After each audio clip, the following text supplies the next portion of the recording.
Hello दोस्तों, आज की इस वीडियो में हम लोग सीखने वाले हैं कि रूट का जोड़ एवं रूट का घटाव कैसे किया जाता है। अगर आप भी सीखना चाहते हैं कि रूट का जोड़ एवं रूट का घटाव कैसे बनता है तो दोस्तों ये वीडियो आपके लिए है। इस वीडियो को शुरू से लेकर अंत तक जरूर देखिएगा, आपको बिल्कुल 110% समझ में आएगा। तो चलिए वीडियो को स्टार्ट करते हैं। तो प्यारे साथियों, जब भी आपको रूट का जोड़ या घटाव करना हो तो एक चीज आपको ध्यान देना है। ध्यान क्या देना है? जब भी आपको रूट का जोड़ एवं घटाव बनाना देखना है, जो रूट के अंदर में संख्या है, जो रूट के अंदर में संख्या है वो सेम टू सेम है कि नहीं। रूट के अंदर का जो संख्या सेम टू सेम होगा तभी जुट सकता है या घट सकता है। जैसे कि यहाँ पर देखिए, रूट के अंदर में 3 है और यहाँ पर भी क्या है, रूट के अंदर में 3 है। यानी रूट के अंदर में जो संख्या है एक जैसा है तो ये जुट जाएगा, ठीक है, या घट जाएगा। वो तो जोड़ और घटाव जो है वो चिन्ह के आधार पर होगा, लेकिन जोड़ने या घटाने के लिए आपको ये चीज पर ध्यान देना होगा कि जो रूट के अंदर में जो संख्या है एक जैसा है कि नहीं, सेम टू सेम है कि नहीं। ठीक है, देखिए यहाँ पर देखिए, इसको क्या बोलेंगे, √3 प्लस √3। √3 में √3 जुड़ेगा तो क्या होगा, ठीक है। तो देखिए इसको क्या बोल सकते हैं, इसको बोल सकते हैं 1√3 प्लस 1√3। यानी 1√3 में आप 1√3 को जोड़ेंगे तो कितना हो जाएगा, 2√3। हम कहें कि आप एक आम और एक आम को जोड़िए तो कितना आम होगा, 2 आम। एक आम और एक आम जोड़ने के बाद कितना होगा, 2 आम। तो उसी तरह बताइए 1√3 और 1√3 जोड़ने के बाद कितना हो जाएगा, 2√3। तो यहाँ पर लिखेंगे 2√3। फिर से समझ लीजिए, एगो √3 में एगो √3 जोड़ देना है, एगो √3 में एगो √3 जोड़ देना है तो कितना हो जाएगा, 2√3 हो जाएगा, 2√3 हो जाएगा। यही आपका क्या हो जाएगा, आंसर। कोई भारी चीज नहीं है, बहुत आसान है, बने रहिए आपको समझ में आ जाएगा। अब यहाँ पर देखिए, ये 5√3 में आपको 1√3 जोड़ना है। 5√3 में आपको क्या जोड़ना है, 1√3। अब आप बोलेंगे आप इसको 1√3 कैसे बोल रहे हैं, अरे यहाँ पर कुछ भी नहीं तो समझिए एक है, क्या है, कुछ भी नहीं है तो एक है, इसलिए आप इसको 1√3 बोल सकते हैं, ठीक है। अब देखिए 5√3 में आपको 1√3 जोड़ना है तो कितना हो जाएगा, 6√3 हो जाएगा।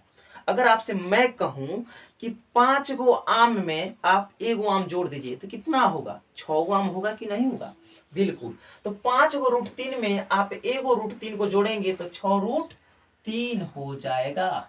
बोलिए कोई दिक्कत नहीं, फिर से समझिएगा। ये 5 गो √3 है और इसमें एक √3 को जोड़ना तो है। इस 5√3 में आपको आपको ये एक √3 जोड़ देना है तो 6√3 हो जाएगा। यही आपका क्या हो जाएगा, आंसर।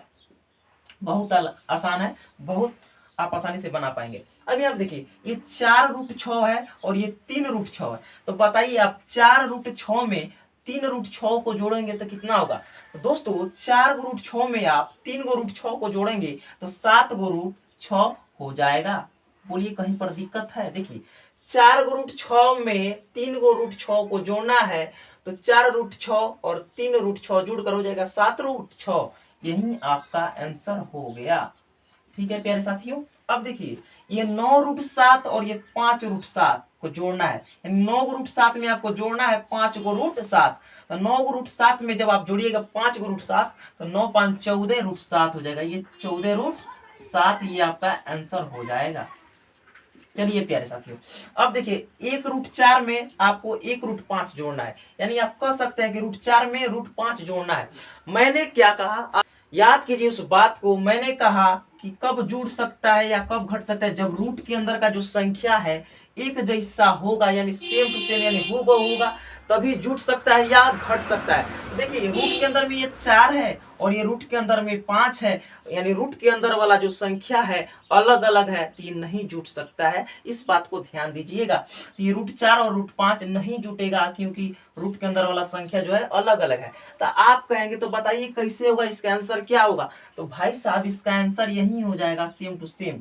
आप लिख दीजिए √4 प्लस √5, यही आपका आंसर हो जाएगा। ये कब जुटता, जब रूट के अंदर वाला संख्या हूबहू सेम टू सेम होता तब।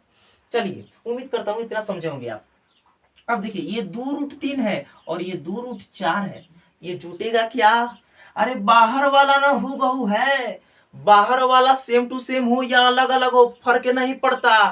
फर्क कहाँ पड़ता है, रूट के अंदर वाला संख्या एक जैसा होना चाहिए।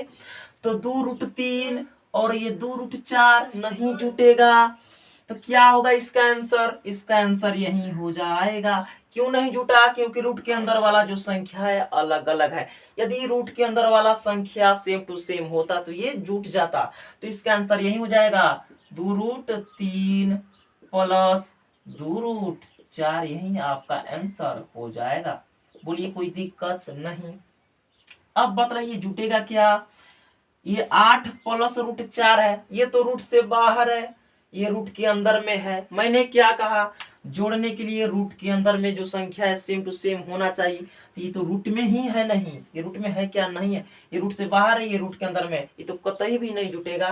तो आपका जो आंसर है हूबहू यही हो जाएगा, 8 प्लस √4, ये आपका आंसर हो जाएगा। यदि ये सवाल ऐसा होता, मैं बता दे रहा हूँ, नीचे दिखाई दे रहा है, नीचे दिखाई दे रहा है, देखो जैसे कि मान लो अगर यहाँ पर होता √8 प्लस √8, ये जुट जाता, एक √8 और एक √8 जुटने के बाद हो जाता 2√8, या ये संख्या ऐसे होता है, यहाँ पर बता रहा हूँ, जैसे कि 3 रूट मान लीजिए 8 प्लस यहाँ पर मान लीजिए 10√8, ये भी जुट जाता, ये भी जुट जाता, क्योंकि ये 3√8 में आप जोड़ रहे हैं 10√8, तो 3√8 में आप जोड़ेंगे 10√8, तो 13√8 हो जाएगा आपका आंसर, 13√8 आपका आंसर हो जाता, क्योंकि 3√8 में जुड़कर 10√8 13√8 हो जाता इस तरह। लेकिन जब रूट के अंदर वाला जो संख्या है अलग अलग है तो कभी भी नहीं जुटेगा, इस बात को ध्यान रखिएगा। उम्मीद करता हूं कि आप जोड़ सीख गए, रूट का जोड़ सीख गए। चलिए आपको रूट का घटाव सिखाते हैं, चलिए वीडियो में बने रहिए। तो आइए दोस्तों, हम लोगों ने जोड़ सीखा, अब क्या सीखेंगे? घटाव सीखेंगे। देखिए घटाव में क्या होता है, हूबहू वही नियम है कि रूट के अंदर वाला संख्या हूबहू होना चाहिए, सेम टू सेम होना चाहिए, तभी घट सकता है या जुट सकता है। ठीक है, तो देखिए हम लोग घटाव सीखने वाले हैं।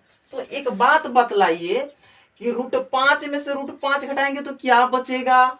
ये देखिए, ये प्लस का √5 है और ये माइनस का √5 है, तो √5 में से आप घटा रहे हैं √5, यानी कहने का मतलब हुआ कि 1√5 इसको बोलेंगे, क्या बोलेंगे? 1√5, और इसको भी बोलेंगे 1√5। तो बताइए 1√5 में से आप 1√5 को घटा देंगे तो क्या हो जाएगा? 0। क्या हो जाएगा? 0। मैं अगर बोलूं कि 1 रुपया में से आप 1 रुपया को घटा दीजिए तो क्या होगा? 0। उसी तरह 1√5 में से आप 1√5 को घटाएंगे तो क्या आएगा? 0। आपका आंसर क्या होगा? 0। अच्छा, एक चीज ध्यान रखिएगा कि घटाव किस तरह से किया जाता है। बड़का में से छोटका संख्या को घटाया जाता है, बड़का में से छोटका संख्या को घटाया जाता है। जी बिल्कुल। अब यहाँ पर देखिए, इसको क्या बोलेंगे? इसको बोलेंगे 6√3 और इसको बोलेंगे 2√3। अच्छा, रूट के अंदर वाला संख्या सेम टू सेम है तो ये घट जाएगा, इस बात पर ध्यान देना है। तो 6√3 में से आप 2√3 घटाएंगे तो कितना होगा? बताइए, 6 गुआम में से आप 2 गुआम घटाएंगे तो कितना होगा? 4 गुआम होगा कि नहीं होगा? तो उसी तरह 6 √3 में से आप 2 √3 को घटा रहे हैं तो 4√3 हो जाएगा आपका। याद रखिएगा, 6 √3 में से आप घटाए 2√3 तो कितना हो गया? 4√3, क्योंकि 6 √3 में से 2 √3 चला गया, निकल गया, तो 4√3 ही ना बचा, यही आपका हो जाएगा आंसर। बोलिए समझ में आ रहा है कि नहीं? बिल्कुल। चलिए 10√8 में से आपको घटाना है 3√8। क्या घटाना है? 3√8। अच्छा देखिए, रूट के अंदर वाला संख्या सेम टू सेम है कि नहीं है? है, घट जाएगा। तो बताइए 10 √8 में से 3 √8 आप 8 घटा देंगे तो कितना हो जाएगा? 7√8। 7√8, क्योंकि आप 10 √8 में से 3 √8 कम कर दिए हैं, यानी घटा दिए हैं, तो 7√8 हो जाएगा। बिल्कुल हो जाएगा, यही आपका हो जाएगा आंसर। कोई बड़ी चीज नहीं होगी, कोई पहाड़ नहीं, आप बिल्कुल सीख पाए होंगे। चलिए यहाँ पर देखिए, 1√6 में से 1√3 घटाना है, यानी √6 में से √3 घटेगा क्या? √6 में से √3 घटेगा क्या? याद कीजिए, मैंने क्या बताया? रूट के अंदर वाला संख्या सेम टू सेम होना चाहिए, नहीं घटेगा, क्योंकि रूट के अंदर वाला जो संख्या है अलग अलग है, नहीं घट पाएगा। तो इसका आंसर क्या होगा? यही आपका इसका आंसर हो जाएगा, √6 माइनस √3। भुलाकर भी गलती मत कीजिएगा कि √6 में से √3 को घटा देंगे तो √3 आंसर हो जाएगा, ये बिल्कुल गलत हो जाएगा, इस तरह कभी भी नहीं होगा। याद रखिएगा, रूट के अंदर वाला जो संख्या है मैच होना चाहिए सेम टू सेम, तभी घट सकता है या जुट सकता है।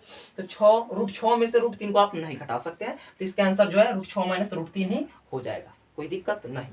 अब यहाँ पर देखिए, 2√4 में से आपको घटाना है 8√4। अच्छा, रूट के अंदर वाला जो संख्या है सेम टू सेम एक जैसा है तो घटेगा, लेकिन बड़का में से छोटका घटता है ना। तो देखिए 8√4 में से आप घटा लीजिए 2√4, तो 8√4 में से आप घटाएंगे 2√4 तो कितना हो जाएगा? 6√4। अरे 8 √4 में से आप घटा रहे हैं 2 √4, तो 8 में से 2 गया तो कितना बचा? 6 ना बचा, तो 6√4, लेकिन आपका आंसर ये नहीं हुआ। सुनिए सुनिए, 8√4 में से आप घटाए हैं 2√4, तो 8√4 में से 2√4 कम हो गया तो 6√4 तो आ गया, लेकिन इन दोनों में बड़ा कौन है? 2√4 बड़ा है कि -8√4 बड़ा है? इन दोनों में बड़ा कौन है? 8√4 बड़ा है, इसका चिन्ह क्या है? माइनस। तो जो बड़ा रहता है, जोड़ घटाव जब भी किया जाता है, जिसका चिन्ह बड़ा होता है वहीं लिखा जाता है। तो इसमें 8√4 बड़ा है 2√4 से, तो जो बड़ा है उसका चिन्ह क्या है? माइनस। तो यहाँ पर लगाएंगे -6√4, आपका आंसर हो जाएगा। बोलिए कहीं भी दिक्कत हो रहा है? नहीं। अब यहाँ पर देखिए 12√7 और यहाँ -13√7 है, यानी 12√7 में से आपको घटाना है 13√7। तो मैंने क्या कहा? रूट के अंदर वाला संख्या हुबहू है, ये घट जाएगा। तो आपको बड़का में से छोटका को घटा लेना है। 13√7 में से आप घटा लीजिए 12√7, तो 13√7 में से आप 12√7 को घटाएंगे तो 1√7 बच जाएगा। कैसे? ऐसे 1√7 इसको ही तो बोलते हैं। एक ऐसे लिखने की आवश्यकता नहीं है, एक ऑलरेडी इसमें छुपा रहता है। तो 13√7 में से आप घटाए 12√7, तो 1√7 आ गया। लेकिन एक बात बतलाइए, 12 बड़ा है कि 13 बड़ा है? तो आप कहेंगे 13 बड़ा है, तो 13 का चिन्ह क्या है? माइनस। तो यहाँ पर लगाएंगे माइनस, ठीक है। अब यहाँ पर देखिए, ये 15√9 में से आपको घटाना है 14√9। 15√9 में से घटाना है 14√9, ये घट जाएगा क्योंकि रूट के अंदर वाला संख्या क्या है? सेम टू सेम है, एक जैसा है। तो 15√9 में से आप घटाइए 14√9, तो क्या हो जाएगा? 1√9। 1√9 ऐसा ही लिखा जाता है। इन दोनों में बड़ा कौन है? तो 15√9 बड़ा है, 14√9 छोटा है। इन दोनों में बड़ा कौन है? 15। इसका चिन्ह क्या है? प्लस। तो ऑलरेडी प्लस इसमें छुपा रहता है, प्लस लिखने की आवश्यकता नहीं है। तो ये आपका हो जाएगा आंसर। अब देखिए प्यारे साथियों, 6 - √3, यानी 6 में से 1√3 आप घटा सकते हैं? नहीं घटा सकते, क्योंकि रूट से बाहर है और ये रूट के अंदर है, तो ये कभी भी कतई भी घट नहीं सकता और ना ही जुट सकता। तो दोस्तों ये आंसर जो है, इसका आंसर जो है ये हुबहू यही हो जाएगा, 6 - √3 इसका आंसर हो जाएगा। उम्मीद करता हूँ कितना आप सीख पाए होंगे। यदि सीख पाए हैं तो मैं आपको कुछ होमवर्क दे रहा हूँ, आप कमेंट पे बनाकर जरूर जाइएगा। दोस्तों यहाँ पर देखिए, यहीं पर दे रहा हूँ आपको क्या करना है? जाते जाते √10 प्लस √10 को जोड़ के बतलाना है कितना होगा? 3√6 प्लस 2√6 को जोड़कर आपको बतलाना है कितना होगा, समझिएगा। और घटाव भी दे रहा हूं आपको, 6√3 माइनस 3√3 को आपको घटाकर बतलाना है। एक और दे रहा हूं आपको, 20√15 माइनस 15√15 आपको घटाकर ये बतलाना है। अगर आप इसको कमेंट में बतला देंगे तो मैं समझ जाऊंगा कि आप लोग को समझ में। तब तक के लिए दोस्तों, जय हिंद, वंदे मातरम।